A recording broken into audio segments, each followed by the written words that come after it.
Are you comfortable with awkward silences?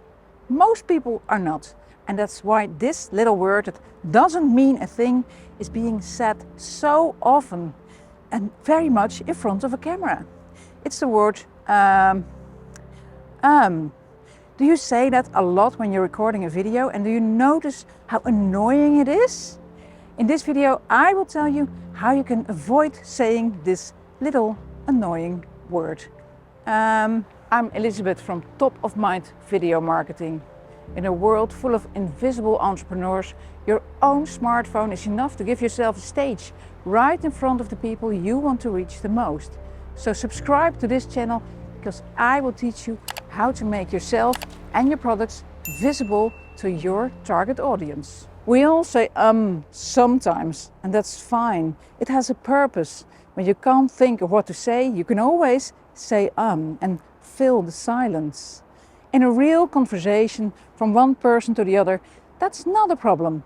But in front of a camera, it really is. It gets annoying very quickly. Not very nice, but that's how it works. You can say once or twice in your videos, but if you do it more often, your viewer will start to question you. He'll think, why do I have to wait for this person to make up her mind what he's going to say? Or he seems a bit hesitant. Why should I believe him? So you'd better stop saying in your videos. How do you do that? Everyone who's met me in real life knows that. I say quite a lot, but never in my videos. The difference is that I have a very firm agreement with myself when I film a video.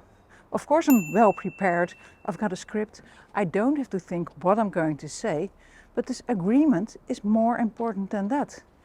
I've agreed with myself to not make any sound, to not utter a word if I don't know if it makes any sense. So when I don't know what to say, I'm silent.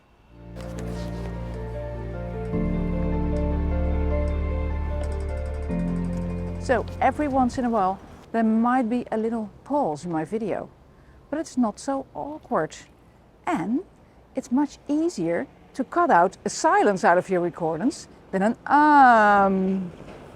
From the moment I made this agreement with myself, I managed to never say in my videos again. And my students, who work the same way I do, also don't say in their videos.